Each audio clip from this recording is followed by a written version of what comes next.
Well, hello yet again. David Mitchell's SoapBox, Dear America. I don't know what this is. I don't know what to expect, but it caught my eye. I'm also a tiny bit paranoid because there's a mosquito flying around, and it's one of those little dengue fever carrying bastards. And dude, that would piss me off so much. Getting dengue fever, like, from a mosquito, man. That would just... It's like...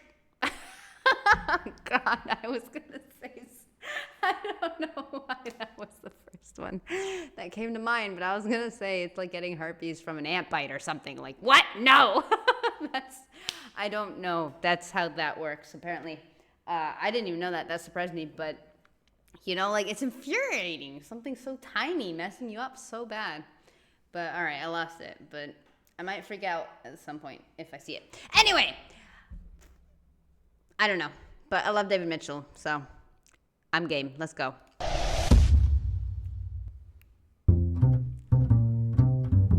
What the... Okay. Dear Americans, as you know, everyone in Britain knows the Queen, and she's asked me to have a quick word with you on her behalf about her English. Don't worry, this isn't the standard tedious British sneering about lieutenants and aluminum. Essentially, her message is, use it how you like. She doesn't mind. She doesn't mind about the sensible ones, like spelling plough the way it quite obviously should be spelt, but nor does she mind about the silly ones, like saying tidbit, because you think the syllable tit is intrinsically rude. By all means, leave the U out of colour if it bothers you. I can quite see that the bit of a car you put stuff in looks more like a trunk than a boot, and that sidewalks are the bit at the side that you walk on. Fine, says the Queen. Help yourself. She couldn't care less. She couldn't care less, though. Not she could care less. That's the one thing she'd really like you to stop saying, because that, as an expression for not or hardly caring, just makes no sense. If you could care less about something, then all you're telling us is that you do care at least a little bit, because you could care less. But if you couldn't care less... Look, observe this graph. The hell's... Okay. Here's me on the scale of caring. Care less. What's with the visuals? They're so weird. I was already weirded out by the little worm on the book. Get it? Okay, sure. But, okay. Why is there no set whatsoever? Says she in front of a green screen as well. Look, observe this graph. Here's me on the scale of caring. Okay. I'm at 0. Therefore, since negative caring is impossible, or rather is simply caring of another sort, love and hate being different sides of the same coin, etc., I couldn't care less.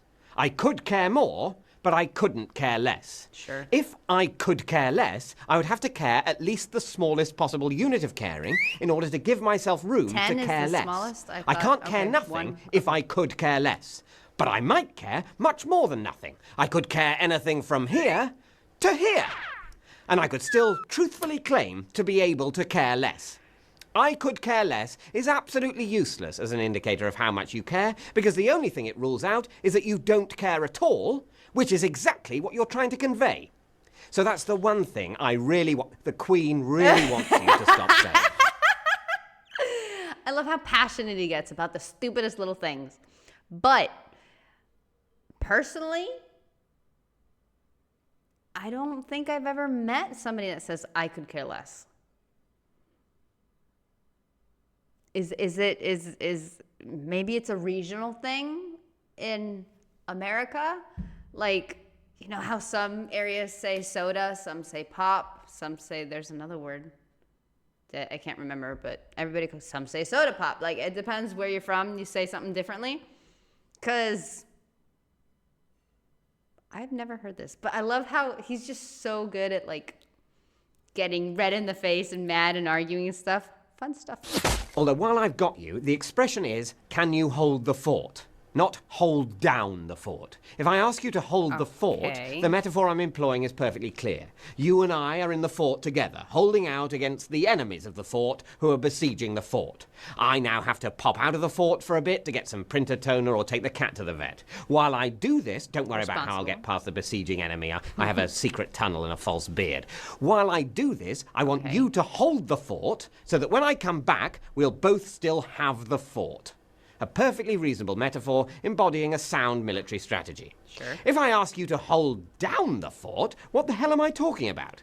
Hold down the fort while I go out? Because, as you know, it's the an worm! What? It's just like creeping along behind him. Oh, it's probably doing what the mosquito's doing to me right now. You guys can probably see him, but I can't. Okay, oh. I was like, I found it. Nope. That is, okay. That's a big-ass spider I haven't seen before. Oh, my God. Oh, can you catch the mosquito, please? That'd be great. Okay, I have insight on this, I guess, maybe, from like a child's perspective, because this is one I have heard a lot, right? Hold down the fort. But the first time I heard it, I was about 7, 8 maybe. And in my mind, the fort was, okay, see, I was a child, remember this. In my mind, the fort was like a tent. And you hold it down because you know how when you go camping and you do build a tent, you have to nail it to the ground because otherwise the wind comes and it blows it up and it's gone. That's what I thought it was. Hold it down, make sure it doesn't blow away in the wind. That's what, in my mind, since we were holding it down, it was something that could be lifted up and a tent could be lifted up. And I was like, okay, well, maybe in some places they call tents forts. You know how you make a pillow fort or whatever? I thought, okay, it's close enough. It could be that. So maybe my little childlike mind was onto something, or maybe he's right, or something in between, middle ground. I don't know. Is this another regional thing? But I always understood it like that, like it's a tent. And it made sense to hold down the tent. Especially if there's 2 people in a tent and one leaves and the person that's left behind is really, really light. They could just blow away like Carl in the wind. I don't know. But, I mean, that's how I always worked it out. His eyes are so dark, and when he looks at the camera all angrily, it's just, you can feel his anger burning onto your face.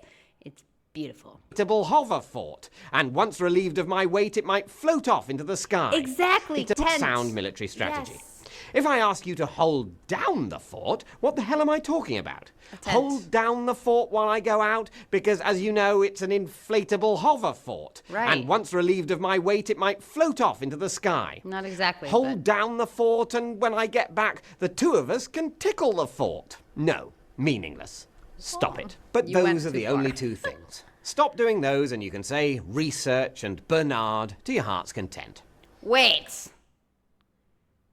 Oh, I was thinking, how do you guys say it? Research. Okay. And what's the other one, Bernard? Stop doing those and you can say research and Bernard. Bernard. I'm trying to think how you guys say it, just to know what the hell he's talking about. To your heart's content. Got it. Although, herbs... Really? You're French now, are you? With your herbal tea and your herbal remedies? Well, fine. Whatever makes you happy. I could care less. That is one of my favorite moments from... I can't remember if it's Dressed to Kill or Glorious or what show it is. But when... Can't remember what they changed their name to. Izzard. It was Eddie Izzard at the time. When the Izzard person, when he's talking about aluminum, and he's talking about the difference, and then he says, you guys say herbs, and we say herbs, because there's a fucking H in it. I love that line. It's hilarious. But this is freaking big talk from people where just a couple miles whatever way, the H is never pronounced in anything. There's a whole scene or whatever, joke, skit, whatevs, in Only Fools and Horses where it's Arods or whatever instead of Herods. It's just there's a whole section of your country where they do not pronounce the H at all. it's non-existent. So we just drop it out of like one word, maybe two if you can find another one. I don't know right now. We're talking about herbs and herbs.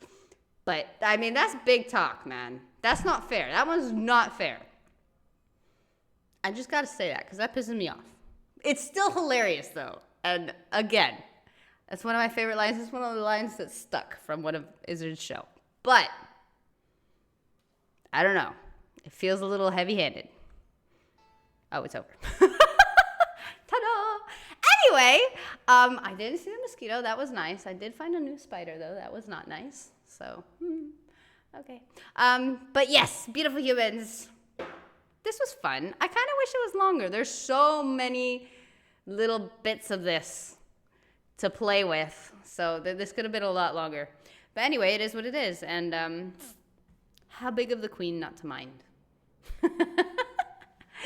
I don't know about him, but, you know, the queen seemed pretty chill with language. I'm happy. He, on the other hand, seems a little bit more ill-tempered, if you will. But anyway, all right, I'm off. I'll be around echoing it up. You guys will most definitely realize when I buy a couch because there will not be so much echo. But don't hold your breath. That's going to be well. But anyway, I digress. See you soon.